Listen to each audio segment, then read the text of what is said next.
Wind. It was the eternal background note of the Kansas plains, a low, all-consuming drone rolling in from the edge of the prairie and striking every obstacle in its path. But in 1945, on land whose purpose had been redefined by a global war, the wind carried a sound of a wholly different kind, clack, clack, short, distinct, almost sharp. Chalk pressed hard against a rough blackboard. Those two sounds, the open, natural howl of the empty world and the most emblematic noise of human schooling, mingled here, and the fact of their overlap was itself a vast contradiction. Because this place was Camp Concordia, a compound holding German prisoners of war. The shadow of barbed wire fell at an angle across the windowsill of the room where the chalk was speaking. Picture it, from 1943 to 1945, on this stretch of the American Midwest that had been nothing but wheat and sky, a city appeared as if from nothing, not a metaphor. It possessed nearly every functional component of an actual town. Local historical records describe how in a matter of weeks more than 300 buildings went up. Not makeshift shacks, but orderly rows of barracks, a hospital with 177 beds, immense warehouses, a humming power station, even its own water tower standing like a solitary sentry beneath the horizon. It was designed to hold 4,000 men. And at certain moments that number became literal. 4,027 faces, 4,000 lives thrown by the machinery of war to the far side of the earth. 4,000. The equivalent of taking the population of several neighboring small towns and forcing it into a square of land enclosed by double belts of barbed wire. Running such a place required far more than machine guns in guard towers and sentries on patrol. You needed a precise internal grammar to keep this temporary city operating, to prevent it from collapsing under pressure. So whistles set the tempo of each day.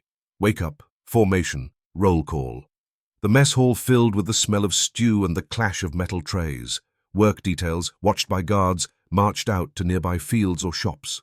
At night, searchlights swept the silent camp like cold brooms again and again. But hard labor and strict schedules could only govern bodies. What about the minds? Those 4,000 educated young men, now saturated with confusion, anxiety, and anger that had not gone out. How do you manage thought? Or, at minimum, how do you keep it from sinking into despair or fermenting into something more dangerous and collective? Left unoccupied, the hours between whistles would become a kind of pressure chamber where fear and rage recycled into certainty and rumor hardened into doctrine. To govern a camp was, in part, to govern attention. What a man could fix his mind on, what he could not stop replaying, and what he might begin to believe when nothing else competed for space inside his skull. So softer tools were introduced. Soccer and baseball fields were carved out so surplus energy could be discharged inside rules.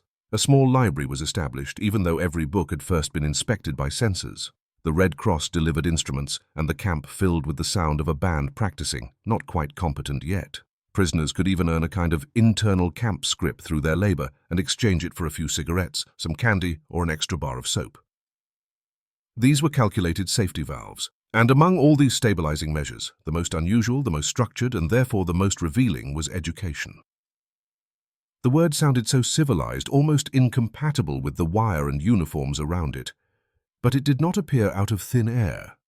It had a sturdy umbrella over its head. That umbrella came from Geneva, Switzerland in 1929. The world had not yet been torn open by the second global conflict. Delegates gathered to draft a set of basic rules of civilization for wars yet to come. The Geneva Convention Relative to the treatment of prisoners of war was born from that effort, like an agreement to install guardrails along the edge of the human abyss. Some clauses read today as almost naively idealistic. Article 36, for example, prisoners of war were to be allowed to send letters and postcards, and the mail was not to be unreasonably delayed, with special emphasis that within a week of arriving at a camp they must be allowed to send the crucial notice of safety. Article 28. If the detaining power used POW labor, especially for private employers, the responsibility for wages, even if paid as internal camp scrip, lay with the detaining government. Most crucial was Article 17. In careful legal phrasing, it stated that belligerents should, as far as possible, encourage prisoners to organize intellectual and athletic activities. Should, as far as possible, encourage intellectual activity. Those few words created the first legal crack through which blackboards and chalk could enter a prison camp. On the level of international law, they acknowledged a fact: prisoners of war were not merely military property to be guarded and exploited. They were also people with intellectual and spiritual needs. In an ideal world, offering learning would no longer be only a gift from management, but an expectation with normative force. The convention drew only a vague frame. Whether the space inside that frame became barren, perfunctory, or a carefully tended garden depended entirely on the person standing within it. The US military took that frame, digested it, and translated it into a rule inside its massive prisoner management system. So at Camp Concordia and in many other American POW camps, you could understand prisoner mail, paid labor, and sports as parts of a broader picture of compliant, humane administration. Until a document appeared, one that made everything different, that turned intellectual activity from an abstraction into something heavy and concrete. It lies quietly now in a climate-controlled drawer in the University of Kansas archives. The paper has yellowed, but the printed English is unmistakably clear. The title carries no romantic flourish. 1945. Course Syllabus for German Prisoners of War at Camp Concordia. Provided by the University of Kansas. A syllabus issued by a formal university for a prisoner of war camp. The phrase itself is a crystallized paradox. It implies system, standardization, academic seriousness, and when you open it, the sense of unreality intensifies. This is not a one-page notice scrawled in haste. It is detailed, multi-page, tightly structured. Courses are organized by Roman numerals like an official university catalogue. Class 1, Class 2, Class 3, continuing at least through Class 10. These are not casual hobby sessions. They form a miniature curriculum. Under any category appear specific titles: English language, American history and government, mathematics, principles of physics, mechanical drawing, agricultural science, geography, fundamentals of psychology. The names alone reveal a cold, deliberate intent. But that is only the directory. Each course is broken down further. Take American history and government. The syllabus does not stop at the title. It lays out modules from the establishment and ideals of the American colonies, to the Revolutionary War and the birth of the Constitution, to federalism, separation of powers and the operation of the Bill of Rights, and then to 20th century domestic policy and the nation's role in the world. It sets out clear class hours aimed at a defined term. 6th semester, April the 19th to July 7th, 1945. It provides a reading list specifying textbooks and supplementary works. Some versions even print the instructor's name. Now close your eyes and let the scene emerge through sound. Against the ceaseless Kansas wind in a classroom converted from a barracks, the windows perhaps still fitted with bars. 2 or 3 dozen German prisoners sit at simple desks, wearing grey uniforms or blue work clothes. At the front stands a teacher, maybe a former professor or engineer chosen from among the prisoners, maybe a local teacher or pastor hired from outside the wire, slightly tense, speaking in English, occasionally slipping into German to clarify. He tries to explain Newton's third law, or to pass the balance of power between Congress and the President. Chalk squeaks and scratches as formulas and key words appear on the board. Below, one man writes furiously, another frowns to keep pace with the language, another stares past the wire toward the free horizon beyond. The air carries chalk dust, old wood, and a concentrated silent attention. Even here, the camp's control bled into the acoustics. The faint cadence of boots outside, the metallic click of a latch, the remembered whistle that still seemed to hang in the air. The classroom tried to sound like normal life, yet every ordinary sentence had to push against the presence of wire and watchfulness just beyond the walls. Every element of modern formal education is present. A syllabus, scheduled hours, textbooks, some form of assessment, teachers, students.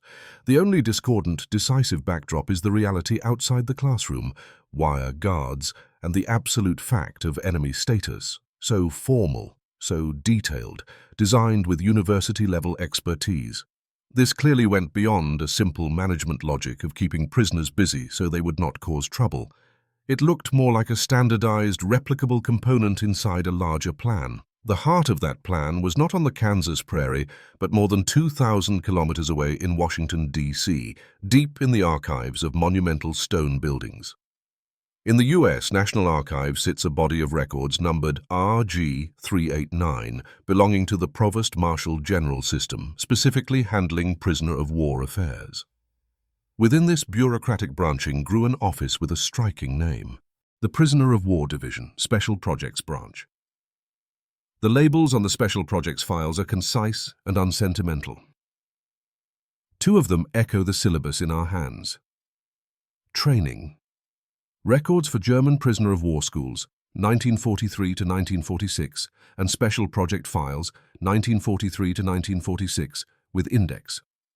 Notice that time span, 1943 to 1946. Like a spotlight, it abruptly illuminates what had been murky background. Camp Concordia's courses in the spring of 1945 were no isolated accident. They were part of a 3-year system stretching across the end of the war and the beginning of the post-war period, likely spanning multiple major camps across the United States. Training records for schools. The shift in terminology matters. It no longer uses the convention's gentle, neutral phrase intellectual activity. It adopts something more purposeful, closer to institutional control: school training. That implies that at some level, the education inside the camps was consciously planned, supervised, recorded, and evaluated as a program whose process and results needed to be archived. So what exactly was special about this special project? What was its core aim? As the war moved into 1944 and 1945, Germany's defeat became increasingly apparent, and prisoners poured into the United States like a tide. Across the Atlantic, some American policymakers, officers, and intellectuals began looking beyond victory to what came after. Their questions shifted quietly from how to win the war to how to win the peace. How should a defeated Germany be treated so history would not repeat itself? A more forceful viewpoint gained ground. Final victory had to be double: military conquest and a recalibration of thought. These captured German soldiers, especially the younger men, would eventually go home. They would become part of the foundation of post-war German society. During the window in which they were detained and temporarily cut off from Nazi propaganda, could a carefully designed system of re-education show them systematically how democratic institutions actually worked? Could it instill habits of scientific rationality and critical thinking? Could it expose the lies and crimes of Nazi ideology? Could it provide practical skills needed to function in a democratic society? That was the grand, complex ambition carried by the Special Projects Branch, an ambition with a faint missionary heat. It sought to launch and win a bloodless war, a war for minds and hearts, a war to shape the future German citizen. Under the cold archive lights, Camp Concordia's rigid syllabus seemed to take on a new soul.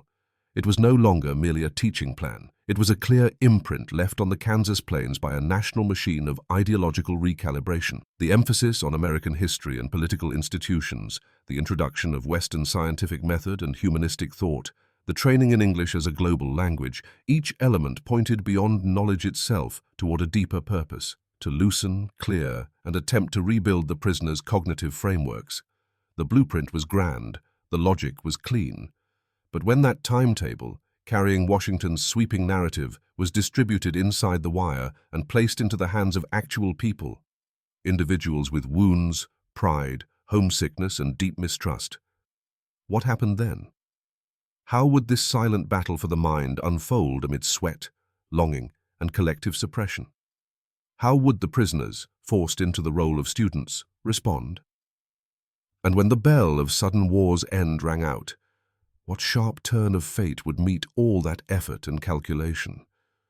Wind seemed to fill the corridor, and archive pages seemed to turn without sound. The story of the syllabus, the core chapter about rules and human nature, design and accident, indoctrination and resistance, was only now truly opening. Once education was quietly assigned the mission of remaking, the air in the classroom could no longer be pure. At Camp Concordia, the silent war fought with chalk and textbooks seeped into every corner of the camp, into every exchanged glance and every pause. Its tension even spread into cultural life that seemed unrelated to the classroom. Prisoners were permitted, indeed encouraged, to organize cultural activities, themselves part of intellectual life. So the camp had a choir. Some evenings, German choral singing drifted from a barracks, perhaps Bach cantatas, perhaps Bavarian folk songs. The music carried homesickness. It was also a way for uprooted men to find group identity and spiritual relief. Yet, to administrators, especially those tasked with observing the special project, the melodies demanded closer listening. Had the lyrics been purified? Did the tune hide the shadow of a marching song, unwashed and still capable of rallying morale? The brief transcendence of art and the vigilance for ideological undertow met here in a fragile, tacit balance. Film screenings were another anticipated night. A projector beam cut the dark and threw images of the outside world onto a rough white screen. But choosing what to show was itself a discipline. Would it be pure entertainment, Shirley Temple or Bob Hope comedies, or carefully selected films displaying ordinary American family life and industrial prosperity? Or by spring 1945, as truth became public, would there be newsreels of concentration camp liberations? Each frame could be curated, carrying the hidden task of showing another kind of life and another kind of truth. Entertainment and instruction blurred at the edge. Return to the core classroom. The students below were not a single uniform body. They were a cross-section of German society and the German military, die-hard Nazis, politically indifferent young men who only wanted to go home, intellectuals and artists who already doubted or despised the regime, devout believers and farmers, workers and students simply swept along by circumstance. Their attitudes toward the lesson in front of them could not have been more different. For some, the courses were a crack in despair through which light came. They learned English with desperate intensity, treating it as essential to any future, whether in Germany, America, or somewhere else. They studied mathematics, physics, and mechanical drawing, seeing practical skills as hard currency for survival after defeat. They listened closely to American history and government, perhaps out of curiosity, wanting to understand what kind of country had beaten their own, perhaps in the hope of finding an answer different from the Nazi narrative about the relationship between state and individual. For them, knowledge itself was power, the only way to remain rational, resist the void, and accumulate capital for an unknowable tomorrow. But for others, especially those with hardened Nazi convictions or fervent nationalism, the classroom was an elaborate trap from start to finish, a sophisticated propaganda campaign aimed at the spirit. They examined everything with suspicion. Was the instructor a cleverly disguised brainwasher? Was the supposedly objective account of American history a systematic beautification of the enemy and a belittling of German cultural contribution? Was learning the enemy's language and institutions a form of ideological surrender, proof of weakness? They might attend on time and follow discipline outwardly, but inside they cultivated contempt and resistance, building a psychological Maginot Line of fixed belief and private mockery. The teacher at the front occupied an equally complex and awkward position. Whether he was a former scholar selected from among the prisoners or a hired teacher or volunteer from outside the camp, he stood at a delicate point. Was he teaching universal knowledge or executing a task with explicit political and cultural objectives? How did he respond to a room full of eyes that mixed hunger, confusion, doubt, and even hostility? When he explained freedom of speech or checks and balances, could he ignore that the environment itself suspended those rights completely? Did he fully accept the philosophy behind the Reeducation project, or did he feel the constant pull between professional ethics and the realities of his assignment? The administrators, too, were trapped inside the contradiction. They pushed learning, provided resources, wanted to see positive change. But they had to maintain absolute control to prevent any organized resistance or the covert spread of Nazi ideology under the cover of academic discussion or cultural study. Encouragement and censorship, openness and surveillance were conjoined twins. Officers or civilian education officials might review course progress, spot-check notes, monitor the direction of after-class conversations. The omnipresent gaze laid a thin veil of non-voluntary pressure over the space that called itself education. Camp Concordia became a giant open-air experiment in human nature and thought. Barbed wire constrained physical movement, but consciousness was being deliberately approached, tested, contested, and defended. There was no thunder of artillery. Yet another war, silent, microscopic, explosive in its quiet, unfolded every hour. In the suffocating pause after a question, in low, fierce arguments over a single historical event, in the inner storms that rose when a man faced a book and then faced his own conscience late at night. This multi-sided silent struggle continued in the Kansas wind until a message arrived from the outside world, explosive enough to crush every calculation and delicate balance. The war was over. In May 1945, the official announcement of Germany's unconditional surrender reached every corner of Camp Concordia through a hoarse loudspeaker or hurriedly posted notices. For everyone behind the wire, it was a moment of disembodiment. The Third Reich, for which they had fought or suffered, vanished in law and fact. Their identity as enemy combatants evaporated. The future, once a vague concept always prefixed by after the war, became a heavy, hard reality that had to be swallowed immediately. Some men did not cheer or curse. They simply sat down, as if the muscles that had held them upright could no longer find a reason to hold. Others read the notice again and again, listening for a hidden condition, and in the brief hush that followed, you could almost hear identities detaching from the words that had defined them. Victory and defeat were no longer abstractions. They were a sudden, private reckoning that each prisoner had to begin alone, even while surrounded by thousands. The atmosphere shifted at once. A complex emotion spread without words. Vast bewilderment, deep disillusion, bitter relief, and a profound fear of what came next, like unpredictable clouds over the plains. But one urgent question overwhelmed all philosophy. What happens to us now? The repatriation machine began its cold work. They would be organized, put on trains to Gulf of Mexico ports, then loaded onto transport ships, crossing an Atlantic that remained rough, returning to a homeland now divided into occupation zones filled with rubble. What awaited them was a shattered home, extreme scarcity, uncertain news of family, and a country requiring total reconstruction not only in material terms but in identity and moral foundation. Between the announcement and the departure, life narrowed into procedure, lists compiled and recompiled, belongings gathered, small medical checks and headcounts repeated, instructions issued and revised. Waiting became its own discipline, measured not by seasons or battles, but by the slow turn of bureaucracy, and every new order sounded like a door opening and closing at once. In that corridor of time, the classroom and the syllabus could feel both urgent and absurd, as if the mind were being asked to keep studying while the world dismantled the very stage beneath it. For the camp itself, its historical mission ended abruptly. In November 1945, according to local records, Camp Concordia officially closed. The last personnel withdrew. The guard units disbanded. The huge space that had once been full of sound, shrill wake-up whistles, the dull mass rhythm of footsteps, the mess hall's noise, the occasional spill of reading or music, was swallowed by an absolute emptiness filled only by the eternal wind. Then came erasure. Bulldozers roared into the compound. Most wooden barracks were dismantled efficiently. The materials were reclaimed, as if to physically wipe this unusual and faintly awkward history from the surface of the earth. It happened fast.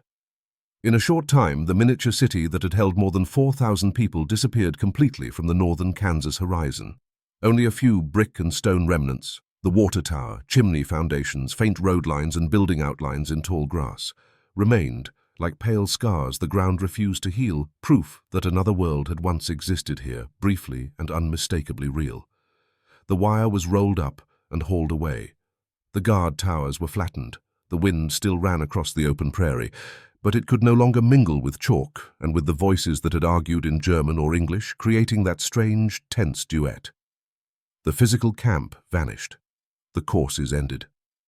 But did the story end there? Did the echo fade? No.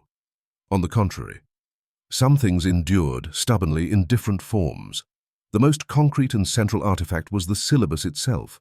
It was not thrown away in the chaos of closure. As an official record, it was transferred with care and eventually placed within the University of Kansas archival series. It acquired the enduring status of historical document, waiting in silence for later eyes and questions to wake it again. And those young men who were drawn into this peculiar experiment, people we might better call witnesses to history, their trajectories were permanently altered by the World War and by this Kansas interlude. They carried back to Europe the skills acquired here in varying depth, fragments of knowledge in varying clarity, and a complex, heavy memory difficult to speak aloud. They returned to a continent in ruins and entered another war just as difficult, the war of survival and rebuilding. We cannot and should not trace the fate of any one individual.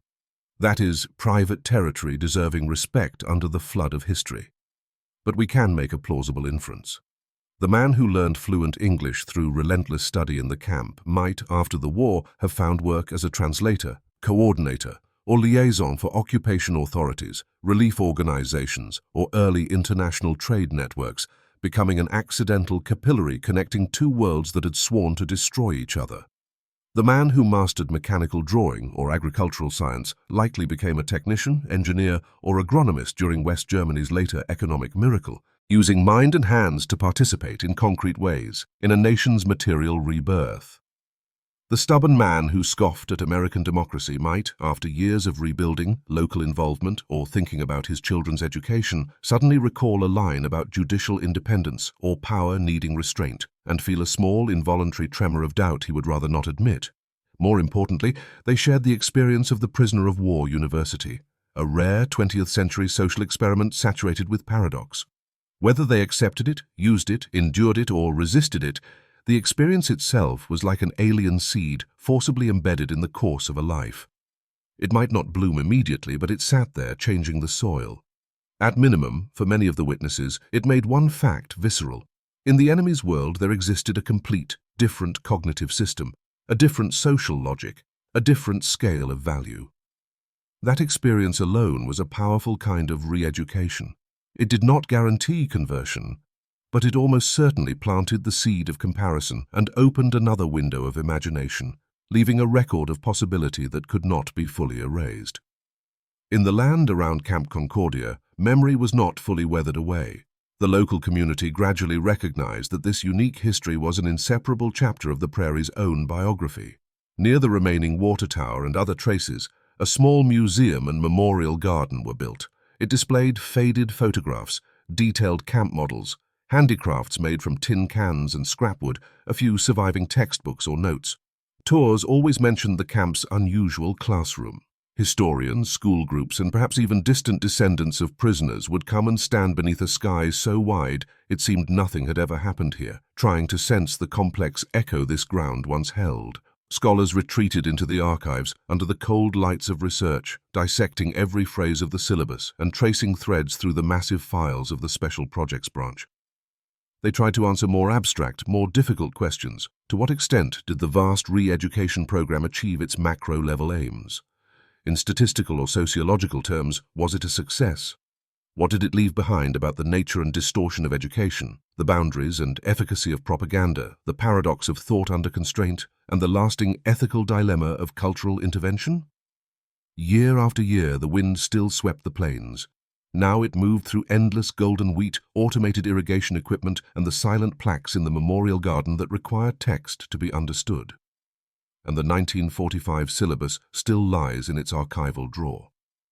The paper will continue to age, the ink may fade, but the intent and contradiction fixed into vocabulary and structure remain, like a densely encoded signal pressing a low, persistent question on everyone who touches it.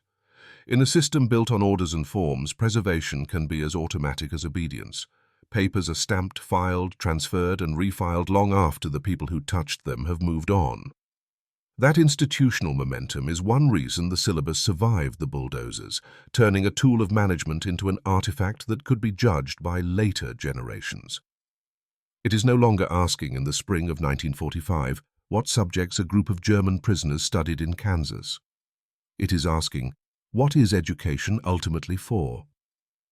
When it occurs under absolute power imbalance, guards and captives, conquerors and conquered, when it is explicitly assigned the heavy mission of remaking thought and reshaping the soul, what force does it release and what dangerous boundary can it not cross? By systematically planting a narrative, a value system, a world picture to cover or replace another, is one healing historical trauma and preventing tragedy from returning, or is one planting the seeds of new distortion and repression? In such a setting, learning is never only learning, it is also exposure, negotiation, and a test of what can remain voluntary when the larger life is not. If re-education must exist, perhaps its moral center is not the delivery of approved conclusions, but the return of tools, habits of doubt, methods of verification, and the right to decide what to accept once the wire is gone. Camp Concordia's prisoner of war university offered no answer. It was itself a large, complex historical question mark saturated with internal tension and paradox. A concrete, profound footnote to 20th century themes of war and peace, hatred and enlightenment, conquest and dialogue, confinement and imagination. But it left behind an unquestionable material proof. That proof speaks coldly, even at the core of humanity's most extreme and oppositional form of conflict, war and the prison camp.